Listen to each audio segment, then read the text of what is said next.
Olá, sou Marilis Pereira Jorge, você está no My News. Se você está chegando por aqui agora, aproveita, assina o canal, aperta o sininho aí para receber as notificações e vamos embora para o nosso assunto de hoje. Muita gente, ao longo desses 11 meses de governo, vem se questionando diante de tantas declarações autoritárias, não só do presidente, mas também dos filhos, de pessoas em posições importantes desse governo, que, enfim, não tem uma atitude muito democrática às vezes. Muitas vezes a gente acaba se perguntando se Bolsonaro planeja dar um golpe. Acho que a pergunta que a gente tem que começar a fazer é quando Bolsonaro vai dar um golpe, ou pelo menos vai tentar dar um golpe, porque não é possível que toda semana a gente tenha algum episódio aí que nos faça voltar a falar de ditadura, de AI-5, de coisas que já deveriam ter ficado no nosso passado. E o que eu acho mais impressionante é que daí acontece uma enxurrada de manifestações, as pessoas vão lá, repudiam o que foi falado, mas na verdade, na prática, parece que todo mundo está muito livre para falar de coisas que não deveriam mais ser ditas. Do que eu estou falando? Ontem, num evento em Washington, o ministro Paulo Guedes estava falando sobre essas manifestações, essa convulsão social que está acontecendo na América Latina, aqui, né, alguns países aqui da América do Sul, e ele fala o seguinte: sejam responsáveis, pratiquem a democracia, ou democracia só quando o seu lado ganha. Quando o outro lado ganha, com 10 meses você chama todo mundo para quebrar a rua, né? Você vai vendo que o discurso vai tendo uma escalada ali. Que responsabilidade é essa? E aí ele vem com a cereja do bolo, ele fala: não se assustem então se alguém pedir o AI-5. Já não aconteceu uma vez ou foi diferente? Levando o povo para a rua para quebrar tudo, isso é estúpido, é burro, não está à altura da nossa tradição democrática. Não soa como uma ameaça que a gente já viu acontecer agora nas últimas semanas? O ministro Paulo Guedes, felizmente, né, vamos ser justos, se deu conta do tamanho do absurdo que ele falou e teve uma reação já, se posicionou.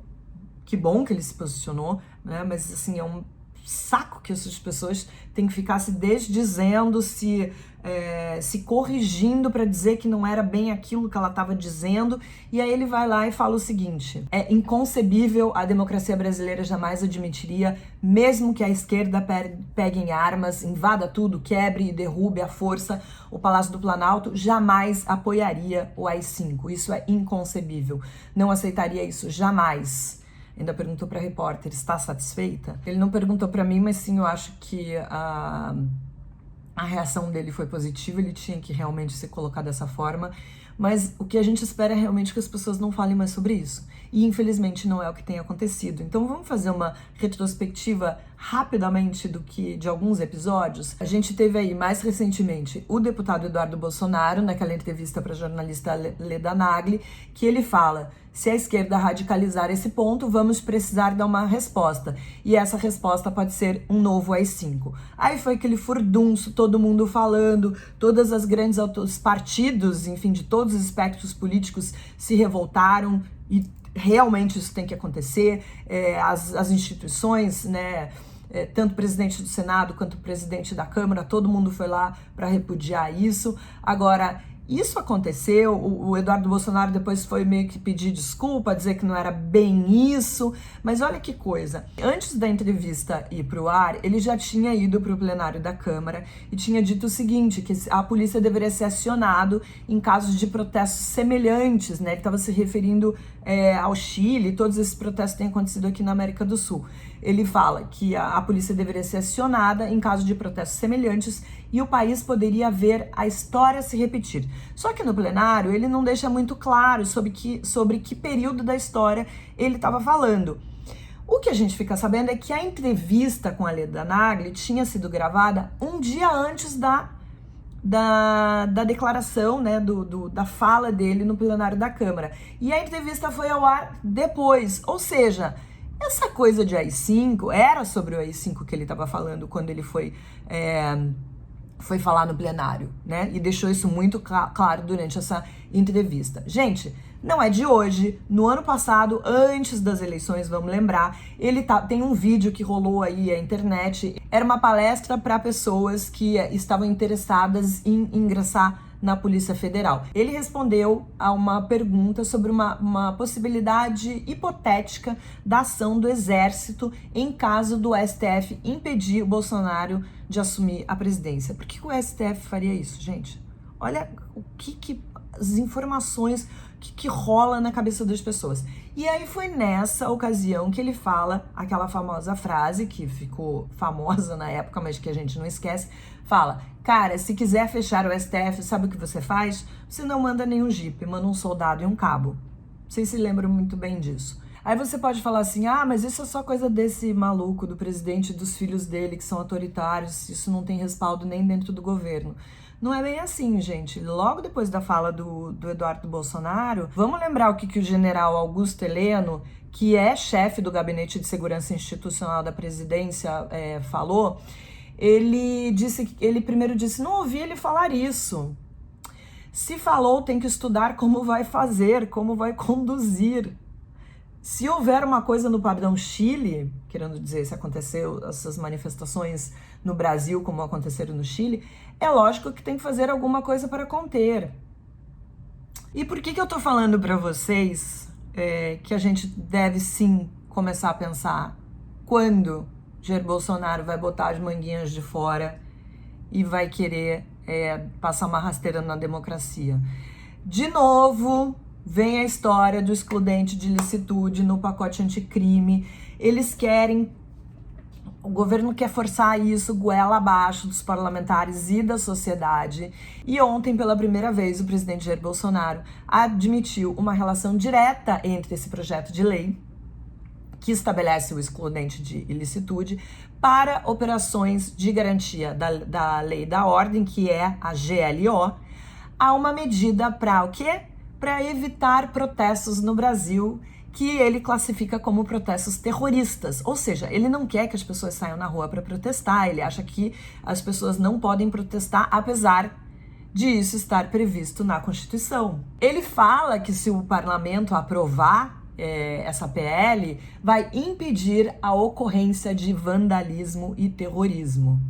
Gente, direito ao protesto e manifestação está na Constituição, está lá no artigo 5, que diz o seguinte: todos podem reunir-se pacificamente sem armas em locais abertos ao público, independentemente de autorização.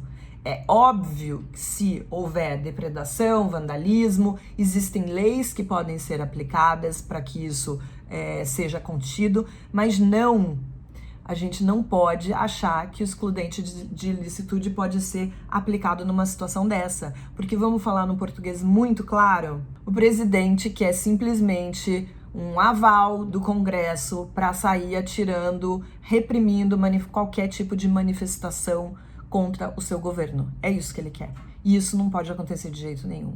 Eu já falei algumas vezes que eu achava que ele estava muito desconfortável no governo ali no primeiro e segundo mês, estava realmente apavorado, assustado, se dando conta do tamanho do problema que é o Brasil. O Brasil é um problema, o Brasil é um país cheio de problemas, cheio de coisas para serem resolvidas, mas ele foi se acomodando, e quanto mais ele se acomodou, mais ele acha que ele pode fazer aqui as coisas que ele quer. Agora, olha a maravilha que é a democracia, e por isso que a gente tem que sim sempre levantar a bandeira da democracia. A senadora Simone Tebet deu uma declaração hoje, ela é presidente da Comissão de Constituição e Justiça, e ela fala o seguinte: excludente de ilicitude não passa no Congresso. É isso que a gente tem que fazer. A gente tem que usar os meios democráticos para barrar essas medidas autoritárias, e essa medida é uma medida autoritária e não pode passar. A única coisa que o Bolsonaro quer é evitar que as pessoas vão para a rua para se manifestar. O mais curioso disso tudo, gente, é que a gente não vê sinais de que isso vai acontecer. A população está até muito apática, eu já falei disso. Naquela manifestação do 7 de setembro, que havia uma convocação para as pessoas saírem de preto e outras, né, saírem de verde e amarelo, eu falava que achava muito difícil que aquilo desse certo, porque não sei por que as pessoas estão, sim, muito apáticas. Talvez porque exista uma divisão, essa polarização muito grande faz com que não haja uma pauta em comum para que as pessoas tomem as ruas, né? Claro que esse cenário pode mudar. A gente tá vendo que a gente tá indo para o final desse primeiro ano de mandato, quase nada do que foi prometido pelo governo aconteceu. A gente ainda continua com um índice de desemprego muito grande, o dólar batendo quase 4,30. Tem gente que fala assim, ai, não tô nem aí, eu não vou à Disney. Gente, o dólar alto influencia até no pão que a gente come no café da manhã. A gente pode fazer um vídeo falando sobre isso num outro momento. Mas o dólar alto influencia, sim, a vida de todo mundo que tá aqui. Não é a vida só de gente que pega o avião e vai passar as férias fora, vai pra Disney, vai sei lá pra onde, compra tênis, telefone importado. Não é nada disso. Isso influencia, como eu falei, até no nosso pãozinho do café da manhã. Esse vídeo já tá longo demais. Terminando por aqui. Só queria dizer que, sim, eu não duvido nada que amanhã ou depois esse discurso antidemocrático, esse discurso autoritário, essas falas do presidente, esse jeito dele entender a democracia, esse jeito de tratar adversários políticos como inimigos, de tentar desmoralizar o trabalho da imprensa, tudo isso, gente, claro, são subsídios para a gente olhar para olhar esse panorama e acreditar que sim, que ele pode, em algum momento, tentar dar um golpe. Vamos ler alguns comentários do último vídeo? Gente, eu tô tão apaixonada por essas canequinhas aqui de... Ágata o nome, né? Que eu trouxe lá de Pirinópolis. Eu adorei, fiquei arrependida porque eu comprei só duas pequenas e uma maiorzinha assim que eu tomo chá. Mas vamos lá, o último vídeo é um vídeo que eu falo do aumento dos casos de doenças sexualmente transmissíveis. Eu falo que uma das razões para que isso vem acontecendo é que os jovens perderam o medo. Se você não viu, vai lá assistir o vídeo, mas eu vou ler alguns comentários aqui. Luiz Silva fala, e eu concordo com ele fala que muito desse crescimento é o pensamento preconceituoso de não se discutir educação sexual tanto na escola como no ambiente familiar. Isso totalmente, né? Os pais têm uma dificuldade natural de conversar com os filhos, mas essa campanha que a gente vê acontecendo desse governo de que as escolas não podem dar aula de educação sexual é um absurdo. O Raul Araújo fala, tenho 25 anos e sim, os jovens perderam o medo. Eu não consigo tomar café muito quente.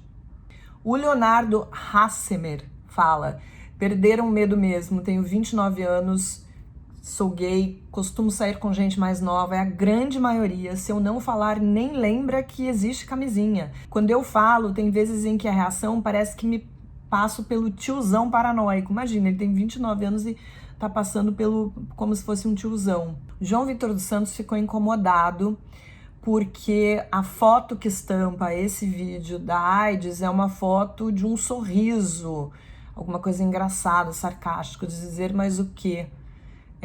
Eu não tava rindo de nada, não. Acho que foi um reflexo na hora de tirar uma foto. A gente tira foto pra estampar o videozinho, acho que foi uma coisa meio natural. Mas eu não tava rindo, eu inclusive tratei o assunto de uma forma bem séria, acho que é uma questão muito séria e é uma pena. Olha o que o Reinaldo Fonseca fala. Bom dia, Marilis, tenho 39 anos e 2 filhos, uma de 18 e um de 17. As minhas conversas com eles são insistentes a respeito do assunto, mas parece que eles não dão bola. Fico apavorado com a possibilidade deles fazerem sexo sem camisinha. Sempre digo a eles que essa geração não viu ninguém morrer de AIDS. A impressão que eu tenho é que para eles isso é um mundo distante, que foi o que eu falo no vídeo. Toda semana eu puxo essa conversa com eles ficam até meio putos com a minha insistência, mas sou pai e falo mesmo. Até porque eles nasceram por uma falta de cuidado minha, por eu não ter experiência e informação. Acho que ele fala aqui, beijos. É isso aí, Reinaldo, tem que conversar mesmo, tem que falar com os filhos, com os adolescentes, porque é muito sério o que está acontecendo, é uma tristeza que o Brasil, que era um exemplo, né, no combate à AIDS, tá com esses índices aumentando. E como eu falei no vídeo, para quem não viu, a gente está na contramão do que está acontecendo no mundo. Enquanto os índices estão caindo no mundo, no Brasil tá subindo. Gente, eu fico por aqui. Volto na quinta-feira com mais assunto, mais papo. Obrigado pela companhia de novo e a gente se fala. Um beijo.